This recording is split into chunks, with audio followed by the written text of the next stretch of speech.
This episode of On the Line is presented to you by Living.Fit, your one stop for all your fitness needs. Make sure you go download the app Living.Fit today. Now here's the show.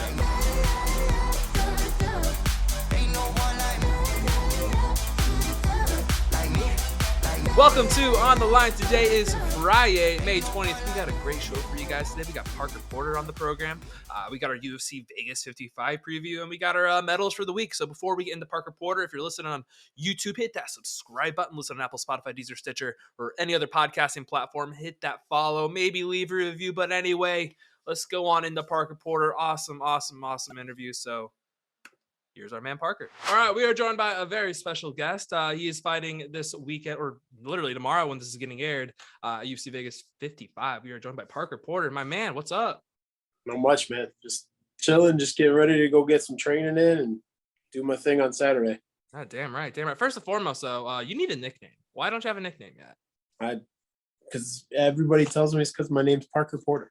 You should make it like a P and then become like triple P. You know, there you go. Yeah, right. Yeah, I don't know. You can make it. I mean, I can't think of anything like New England related, but you can be like Parker something Porter, and then be like triple P.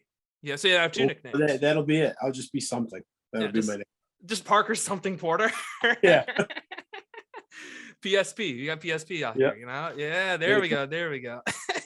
So one question I got. So I know one thing kind of interesting with your story is you started off in a lower weight class, kind of moved your way up. What was the biggest reason behind that? Why did you decide to move up in weight class? So I actually started off as a heavyweight and then tried to go down to light heavyweight for just one single fight. And then that didn't work out very well. And then I've been a heavyweight for all except one of my fights. So speaking of that one fight, it was against arguably the greatest mixed martial artist of all time, Jon Jones. So I don't think there's much of an argument there. No, there isn't much of an argument there. Well, some people, there's that one argument of PEDs, but I don't think it matters. Regardless, though, when you go back and look back at that one fight you had light heavyweight, and you're like, obviously at the time you don't realize Jon Jones is going to become who Jon Jones was.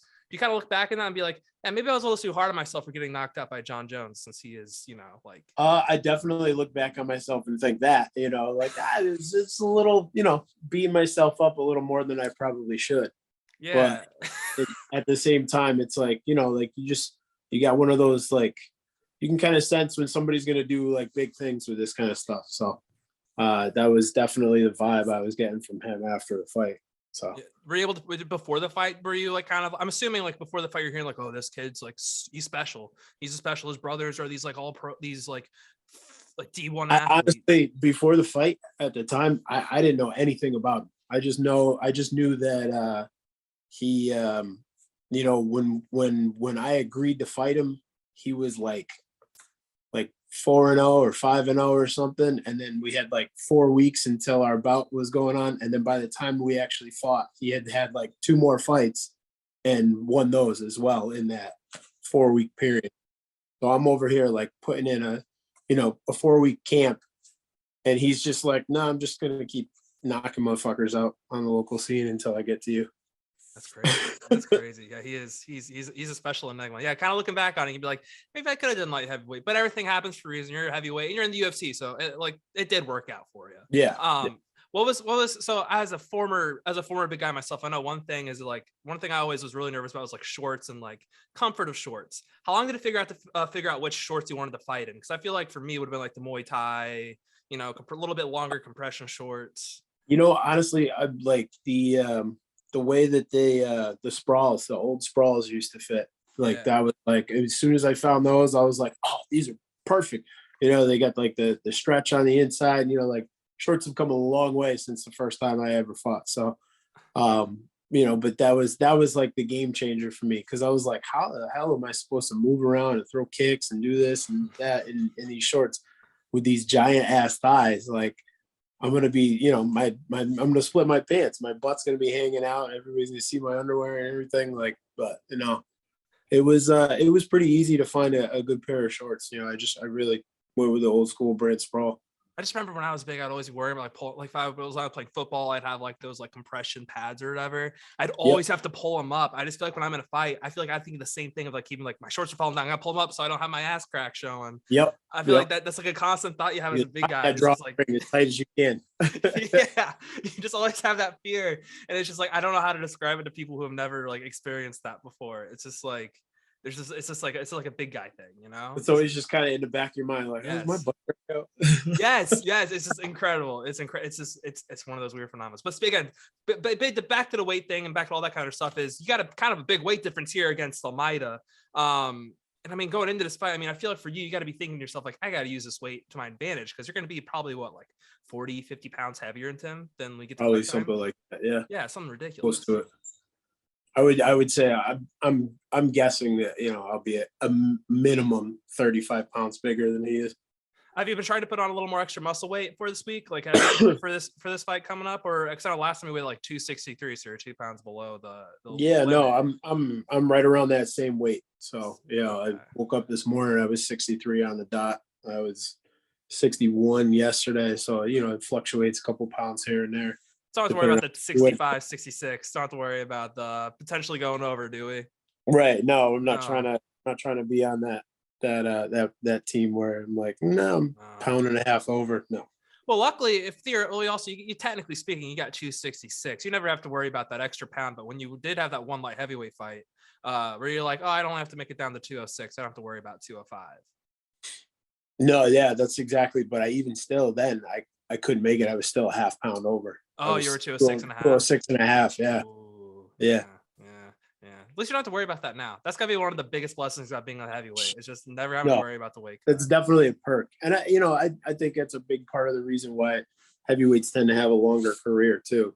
Yeah, And because be you're not destroying their body. Yeah. right. Yeah. That shit's rough, man. Like I had to, so when I got my debut call for the UFC, it was on 9 days notice and I was like 25 pounds overweight. We're talking like height of the pandemic, like everything's still shut down pretty much. And like, like I was training like once a week, if that, hitting pads with my coach and like 3-week-old baby. So I'm like literally walking around at 295 and I get the call from Tyson at, 3 o'clock in the morning. And I'm like, okay, I'll do it. Yeah, I'll do it. I just like, I had to cut weight like an actual lighter guy, like the way they cut weight for the first time in my life. And it was fucking miserable. Oof, oof. You're probably getting flashbacks of that 1-205 fight. You're like, God damn it, I forgot why I didn't want to do this anymore.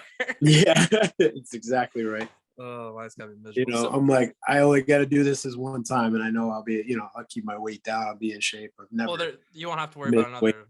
Well, theoretically, you won't have to worry about another lockdown, so you don't have to worry about maybe only training once a week and all that other Right. kind of fun stuff. But even if we do, I got my own gym now, so There you go. that's a nice piece to have. Yes, that is a nice piece. That is a nice piece. So again, let's kind of round back to Almeida. When they first offered it to you, did they hint at maybe, hey man, could you maybe come down to 205, or are they automatically like Almeida's cool with going up to heavyweight and fighting? No, yeah, it wasn't even a question of me going down to 205. Okay, I didn't think so. I was just, I Yeah, ask. no, I'd ask. that's happening. I'm walking around at like 260, 265, right on the nose. Like I'm not making light heavyweight. No. I'm 37. I'm not trying to do that, especially on 4 weeks notice. No, hell no. Hell. Which is crazy when you think about it too, is like if they think about all the guys that said no to this fight probably at 205, like, no, I don't want to take this fight for next week's notice. And then Right. you're up here, you're like, yeah, fuck it, I'll take it. And so he's a grappler. Again, as we said earlier, you're gonna have a pretty big weight difference to get in the octagon. For you, I mean, you got to be thinking to yourself, like, I got to use this weight to my advantage when I go up against this guy. Like, it's just kind of wear him down, kind of like just like put your weight on him, go into the clinch against the fence, that kind of Yeah, stuff. I'm gonna make it hard for him. I'm gonna make him work. I like to grind. I like the dog fight. I like to fight. I enjoy this shit. And so I'm, obviously I'm not gonna never want to make it easy for anybody, but I'm especially gonna make sure that I use every advantage I have. It's like one of the weird things. You don't really ever get to really play that weight difference. And this is like this is one of the few times you ever really see it in the UFC where you really do see that weight difference. And you really get to see someone actually take advantage of it. It's just something I feel Yeah. like we never really see anymore because again, the divisions are the way they are. And every now and then you got guys who are just weight bullies, but this is just completely different. Yeah, no, I mean, it's interesting too, because like all my fights, I've been like the shorter, like relatively smaller guy. Like, like Sherman's a big dude. Alain Baudot came in a lot bigger than we thought he would. Parisian's no small fry. I think Dawkins is probably the smallest of the guys that I've fought so far. And they've all been, 6'3", 6'4", 240, 250, a lot leaner than me, and just fucking brick shit houses. So I'm intrigued to see what I can do against somebody that I feel like I'm going to be bigger and stronger than. So speaking of Baudot, how long did it take you to get his name right? Because I feel like I probably just said it wrong too. How many times did you butcher it that week, did you think? I don't know. I think by the time I got here for fight week, I was saying it properly, but like the first time I got it, it was definitely like, I'm like, how do I say this? I'm going to murder this guy's poor guy's name. Like, I feel like such an ass, like typical American thing. No, we're such Americans. You can't fucking pronounce somebody else's name properly, It's just the American. Oh, are we really American if we don't butcher other people's names from around the world? Let's be honest. Let's be honest with ourselves. Really, it's fucking. Well, that's our calling card. It's fucking people's up name. I know. After that fight though, you said you want to get your wife and kids out for a fight. Were you able to get them out there for this one? No, not for this one, man. Between being a little bit more short notice, and then like it's still my wife's a teacher, so it's hard for her to take any like random time off from work or anything like that. Especially at the end of the school year, it's kind of the worst possible timing for that one. Yeah, but she's super slammed with like report cards and just the end of year stuff that she's got to take care of. So it was kind of like, just no, it's not happening. Yeah, not really. Maybe next time. I'm hoping. Next time. All right, man. So that's what I got. So obviously the kid here hasn't said a word. It's my intern. He has a series of questions. So this is kind of like a game. So the way this thing works is he's going to ask you a series of 5 questions. If you like the question, you tell him you like it. We move on to the next one. But this is where it's different. If you don't like the question, you tell him you don't like the question, and then we wrap this thing up. Got it. Harrison, Go ahead. All right, simple as. So question number 1, in your opinion, which style of pizza is better, Connecticut or New York? Oh, Connecticut. I like that. Oh, that's a Connecticut. I like that. That's a hot take for sure. That I'm from Jersey, and like I love me a good slice of New York pizza, but New Haven's like the capital of the world. New Haven, man. Yeah. New Haven's like the pizza capital of the world, bro. Mm-hmm. That's Connecticut. Yeah. It's all East Coast to me. It's all East Coast. I'm from Indiana, so it's like, for me, when I hear like Connecticut, New York, Jersey, it's like you guys are all within like the same amount of you're within the same amount of space that it takes me to get to Chicago. So for me, that counts as just like all one thing. Fair. All one entity to me. But no, New Haven is it's pizza capital of the world. It's Connecticut. Connecticut wins. Yeah. The birthplace. Yes. We were driving down from I think it was a family vacation going from Vermont down to back down to Jersey, and we stopped in Connecticut for pizza. It was just so good. It just See, that's what I'm saying. I mean, I don't have it too frequently, but when I have it, it's just perfect. But moving on. Question number 2: as a former baseball player and lacrosse player, would you rather be beamed by a pitch from like Aroldis Chapman or take a slash to the area of your arm unguarded from the pads from a wooden stick? I'll take the slash. Yeah. I'll take the slash. Sure. Yeah. On my arm, because I can guarantee it's going to be on my arm and the unpadded. Yeah, absolutely. Taking that baseball, it could be anywhere, man. Like, nah, I'm good. Yeah. And that wooden stick, it hurts like a bitch, but like, that's like 3-4 seconds of pain rather than like taking a baseball to the dome. It's like a slap too, it's not gonna like maybe it'll well up a little bit, but like not like a baseball from a major league pitcher. Not a guy who throws like 104 or 103 sometimes. Like, no, I'm good. Fuck that. Imagine that like lack of control he has too. Imagine that getting hit with the baseball. Like I had it happen to me a couple times, like between like in the calf area. Like, sometimes that's where calf kicks are going for, like right in that dead area. You know what I'm talking about? Ooh. Yep. Like right in the meat. Yeah, 100, Yep. 104-mile-per-hour baseball right there. Nah, I'm all set with that. Pass. Give me that. I'll take that slash too any day of the week. For sure. All right, number 3, Harrison. Number 3. So my research, I did a little bit of research, found out you like the Wu-Tang Clan. So which member of the Wu-Tang Clan do you think would do best in the octagon? Ooh. That's a good question. I mean, I gotta go with RZA because we've seen him act and we've seen his martial arts abilities in the movies, and like these days, you know, like that's not just acting. Like those guys are actually learning martial arts to for the big screen.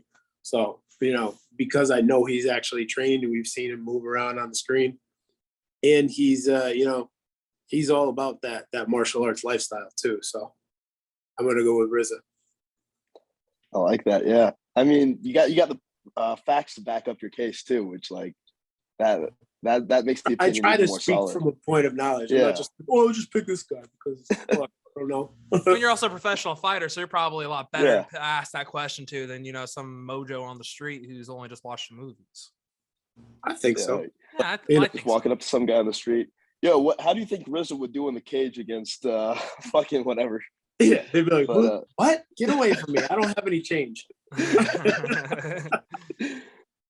All right. So question number 4. So say you had to take a month either to go completely without sleeping or cut with the hopes of getting down to like welterweight. Which one are you going with?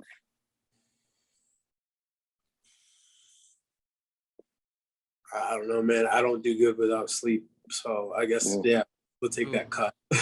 How long does he have for the cut? How long does he have for the cut? That's I think that's it's just 1 month. It's just 1 month. Like you're cutting like you're trying to get to welterweight or just not sleeping. I mean, I know I'm not gonna make it, but I can sleep. You can at least try. You can at least try. At least sleep. Yeah, I can at least sleep through some of the misery. Yes, exactly. Yeah. Once with no sleep, dude, if I go like 2 days without sleep, I'm like ready to kill everybody. Yeah, I'm on that college lifestyle schedule right now, so I know completely what you mean. He probably just woke up. We'll be honest. He probably woke up like 30 minutes ago. All right. And then I was passed out. All right, last question here. So, which beach are you gonna go chill on after you win on Saturday? Oh man, I don't know yet. You know, like the beaches close by to where I live that are nice. They got Mesquamaket over in Rhode Island there. But if I get a chance to maybe go for a quick vacation, I got a buddy of mine that I was just talking to the other day. He lives down in Puerto Rico, so I'd love to get down to Puerto Rico. He's in the Aguadilla area where you know, like the beaches are just supposed to be some of the most beautiful beaches around. And I would really, really, really, really like to be able to book a quick trip over there and go see him and explore the island for the first time. And get in there before the hurricane season. That's the other thing. Yeah, get in there before that'd be perfect. Yeah. All right, man. Those are his 5 questions. Gauntlet's over. Yeah, the gauntlet's over. You made it through. Other real quick question. Like, I know you don't put a whole lot of thought into like the gambling odds and things like that, but when you saw that how big of an underdog you were, you're like, that's kind of disrespectful. Yeah, I felt a little disrespected, but you know, it is what it is. It is what it is. It is what it is. Those are some. As I've said, those odds always change too. It's so funny. It's already as dropped. They get closer. Yeah, it's already starting to drop. Which people are already like, oh, maybe we did that wrong. yeah. Maybe the weight difference is going to play a little bit of a handler here, especially for a guy who's a grappler. You know, might for 3 full rounds being able to do that. Well, I don't know. You know, it's all that kind of stuff. I think if he was a more of a striker, I think it would play less of a difference. But you know, that's a big difference in grappling. Yes, I think that's what a lot of smart people have been saying too as well. I think that's what a lot of smart people have been saying. Not just like to be fair, like this guy at 205, like he is going to be a problem at 205, but 265, completely different thing, completely different weight. Totally different animal. Exactly. It's a completely different animal. So with that all said, when we get to Saturday night, aka tomorrow when this is aired, how is the fight going to play out? I think you're going to be looking. He's going to be looking to get it down to the ground, play to his strength. I'm going to be looking to keep it on the feet and do a little sprawl and brawl action, and just do what I love to do best, throw some leather. Love it, love it, love it, love it. So, I mean, like, I'm assuming you're not going to say by decision. So I'm assuming then, like, in your mind, like, I'm going to knock him out second, third round. I would like that very much. We just, like, it's one of those things where it's like you can't really plan the knockout. You just kind of like, you got to flow, and whatever lands, and it happens. It's one of those things where it's almost like just mashing buttons on a computer waiting for something to happen. You're just like, oh, got one. There it is. When you're playing UFC, if you're playing the UFC video game, just smashing all the buttons, just exactly smashing the spinning heel hooks, spinning the spinning elbows, all that kind of spam stuff. Spam the shit out of it. Spam the shit out of it, hoping to get like at least land a couple of them, and then maybe they'll go. But it doesn't work like that in real life. It doesn't work like that in real life with like a health meter. It's all about like, actually putting like the right technique, the right spot. There's so many variables. That's just there's so many. It's really one of those things that's hard to like predict / plan. It just happens. It happens. All right, man. So that's what we got for you. So if there's anyone you want to thank before your fight tomorrow, go ahead and like spread it out. As always, I always want to thank my team behind me. They're a big part of why and how I'm able to do what I do. Kia Galampur, my wrestling coach, my Muay Thai striking coach, Ed Thornton, and then my longtime training partner and go-to guy, Dan Frazick. And then, of course, Top Game Management. Got to throw a shout out Uncle T. Love that guy. He's awesome. He helps out with so much. I'm so happy to have him on my side, looking out for me. And then shout out my gym in New Britain, Connecticut, Heavy Hitters Club. Come check us out. Come learn a thing or two and have some fun doing it. Love to hear it. Actually, one more quick question, because I have a friend in Connecticut, and like he's one way and someone else is the other, and you're a baseball guy. Are you a Red Sox or Yankees guy? I'm a Yankees guy. You're a Yankees guy. Okay. Yeah. Right. I think most people from Connecticut are Yankees. Yeah. It's pretty split. It's pretty split, actually. You'd be surprised. Yeah. So from Connecticut, I know he's a Yanks fan too. Yeah. Yeah, that's why I was saying. Yeah, I've met like 2 people, but then the rest have all been Yankees. But No, there's a handful of Red Sox fans out there. Well, there's not as many. I feel like there's definitely more Yankees fans. Yeah. But there's plenty of Red Sox fans out there too. Over on the East Coast, Ever ran into Philly fans in Connecticut though? Not once. Fair enough. Actually, no. I do have one more question. It's about Uncle T. Okay. Last time he was in your corner, just out of curiosity, was that just because one of your coaches got COVID and then he had to step in real quick, or what was? No, my wrestling coach Kia is a high school wrestling coach as well, and that was the same weekend as state finals. Oh, so he couldn't make it. Yeah. Okay. That makes sense. Okay. No, gotta love Tyson. He's the man. Yeah. All right. He's a solid fill-in for when Kia can't be there. Yes, you can say that. He is a very solid fill-in. All right, man. So that's what we got for you. For us. Good luck tomorrow. Appreciate you as always. Good luck tomorrow to our boy Parker Porter as he takes on Jailton Almeida. One of the bigger hype trains in that 205 division. Hopefully he can derail it a little bit, even though it's in the heavyweight division. So before we get into our UFC Vegas 55 preview, let's go ahead and go into our medals. I'm going to start us off. So I just want you have to listen to this full explanation before you're like, oh, I'm going to cancel him. So my bronze medal goes to borderline domestic abuse. And hang on. Pause. It's because of the Kendrick Lamar song, We Cry Together. Not because of the actual thing, but it's a song of the summer. We Cry Together. It's a song of the summer. You pick up the aux cord, you're playing that song immediately. Some say if you don't play it, you get your aux cord privileges taken away. So We Cry Together. It is literally the song of the summer. It is the song of the spring. It is an anthem. So, but for real, shout out Kendrick Lamar. Great album. People who don't like it, probably just Drake fans who don't understand what real music is nowadays. So, real bronze medal. It's not actually borderline domestic abuse. It's really just to Kendrick Lamar for making a great album. And you need to listen to the clean version of We Cry Together too, because it is incredible. That is on my to-do list now. I didn't realize that was actually real. I thought that was a joke. So no, it's a real thing. That is what it is. All right, Harrison, you're a bronze medal. So my bronze medal goes to German soccer teams in penalties because, once again, they just always win them. It doesn't matter what like league they're playing in. It could be the Bundesliga when they're playing against other German teams. Could be on the international stage. But yesterday, Eintracht Frankfurt beat Rangers in the Europa League final in penalties, which it's just the Germans beating the British, well, Scottish, in penalties again in soccer. So never gets old. And that's No. talking soccer for the week. And that's talking soccer for the week. And we'll talk hockey more too later too. But my silver, let's go ahead and my silver is Big Dick Booty Daddy. For all you unaware, Big Dick Booty Daddy is fighting for the Rough and Rowdy Heavyweight Championship of the world. He is most notoriously being known as Big Dick Booty Daddy, just being maybe the greatest name in all of combat sports. I'm going to keep saying Big Dick Booty Daddy because it is one of the best nicknames / names in all of combat sports. He's fighting Bobby Lang, but I don't know how well it's gonna go for Big Dick Booty Daddy. But Big Dick Booty Daddy is going to have to be said 1,000 times tomorrow or tonight. Technically, we're not sponsored by Barstool, but Big Dick Booty Daddy is out there to fight in Rough and Rowdy because Big Dick Booty Daddy is going for the win. Say Big Dick Booty Daddy 5 times fast. Silver. Big Dick Booty Daddy, Big Dick Booty Daddy, Big Dick Booty Daddy, Big Dick Booty Daddy, Big Dick Booty Daddy. Well, yeah. All right. Anyway, silver Shout medal, out Big Dick Booty Daddy. Shout out Big Dick Booty Daddy.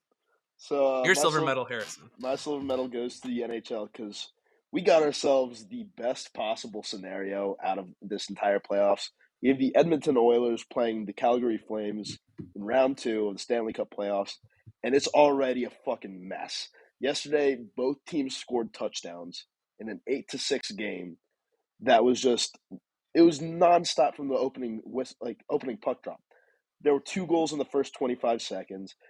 Edmonton came all the way back from 6-2 down to tie the game at 6 in the third period, only for Calgary to score 2 goals damn near immediately, go up 8-6.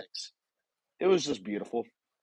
There's nothing else I can say about that, except there is a little bit more I'll say about that on my gold medal. But let's go on into it. Go on into it. But my gold medal goes to Brady Tkachuk, his brother Matthew plays for the Flames, and he was absolutely fucking hammered in the stands yesterday. He was walking around giving everyone high fives with 2 beers in his back pockets, losing his mind every time Matthew scored. And Matthew scored a hat trick last night.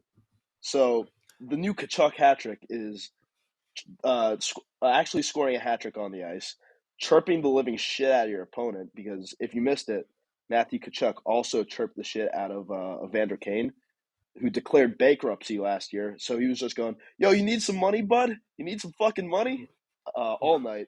And then having your brother just drunk as shit in the stands while your former NHL player dad watches on. And it was just amazing.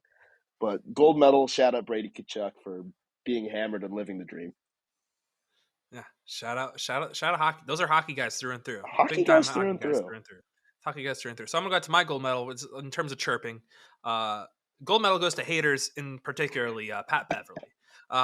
So him and Chris Paul, they don't like each other very much, and literally within 4 or 5 hours of Chris Paul being eliminated from the playoffs, another heartbreaker, as he was the favorite to win the championship, Patrick Beverly, renowned Chris Paul hater, went on First Take and just completely destroyed Chris Paul, saying he goes to the clubs the night before when he knows he has to play Chris Paul. He just went all in on Chris Paul being the biggest hater in the world.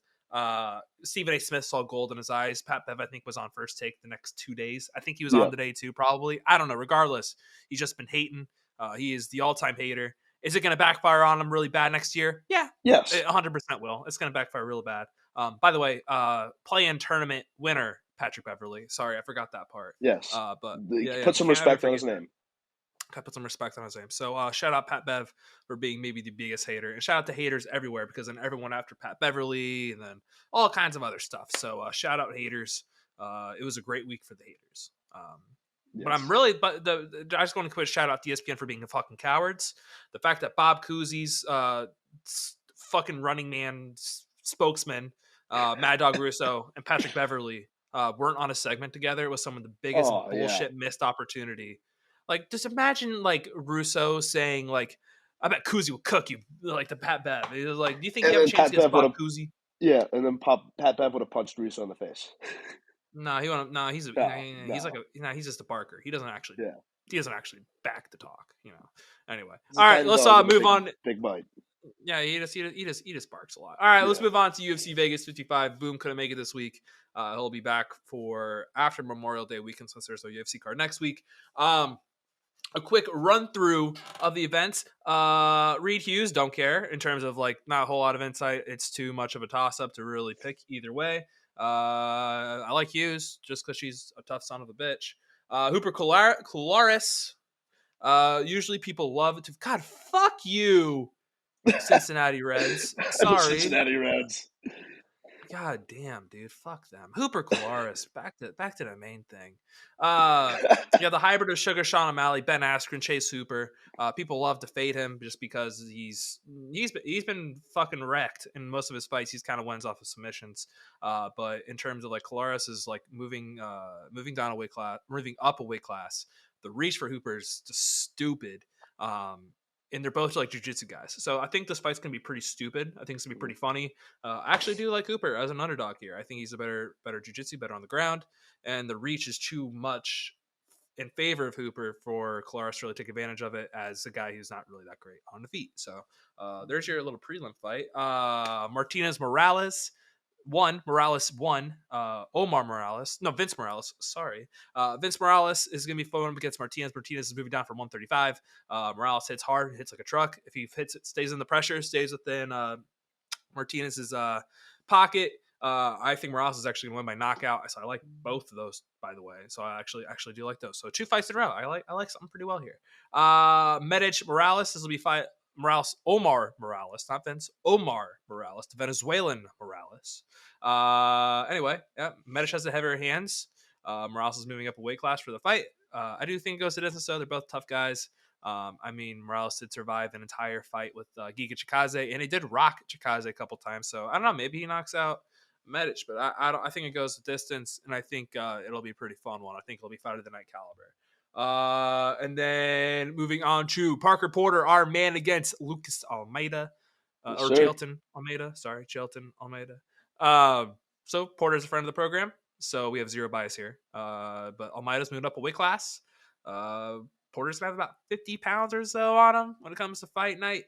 Almeida is a grappler, and kind of weight kind of matters when you're grappling. So I think the price is kind of stupid.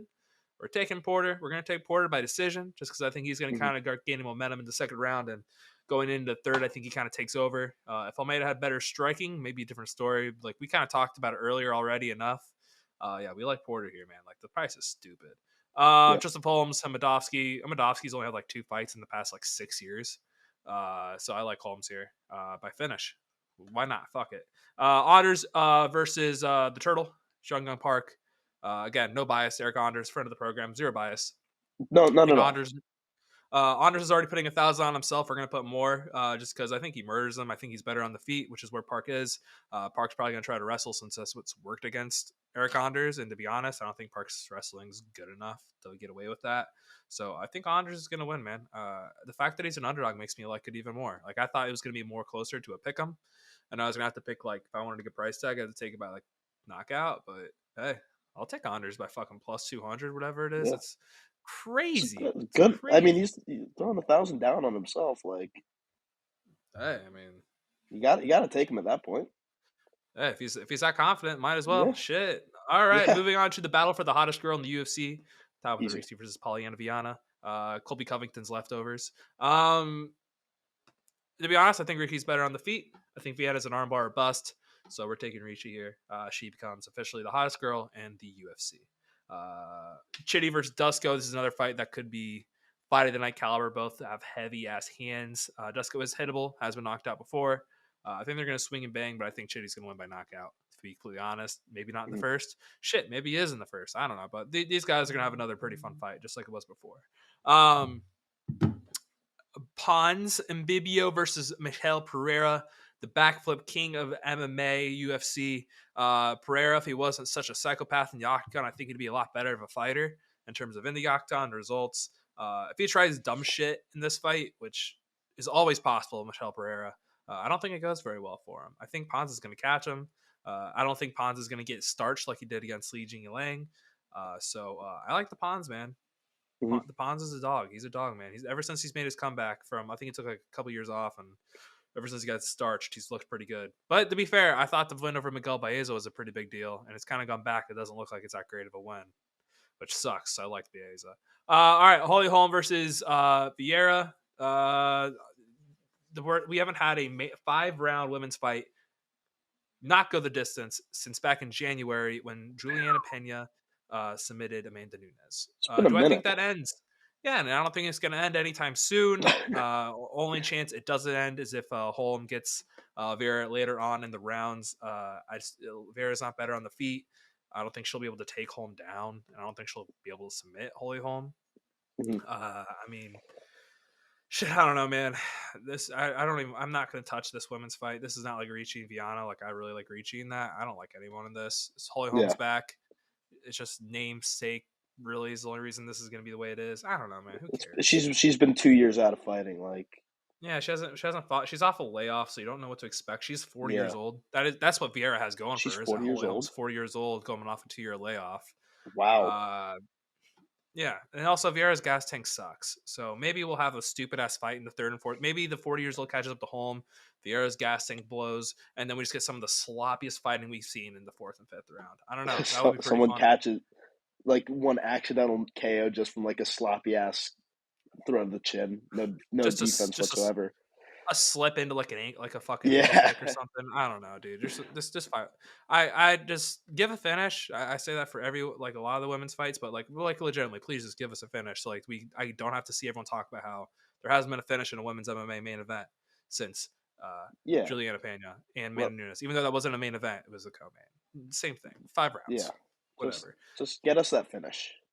Get us out of that dark path. All right, Exactly. so that is the show. Next week we got actually I'm not entirely sure yet because we're taking next Friday off.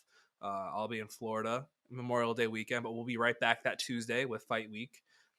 So Tuesday we'll have a fun show. We'll have Ark on, talk a little NBA, and we'll also have I'm pretty sure we're going to be posting Ode Osborne.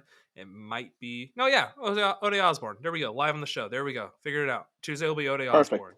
And then next Tuesday we'll have at the very minimum Mike Trizano. So stay tuned for that. All right. That's for us. See you guys.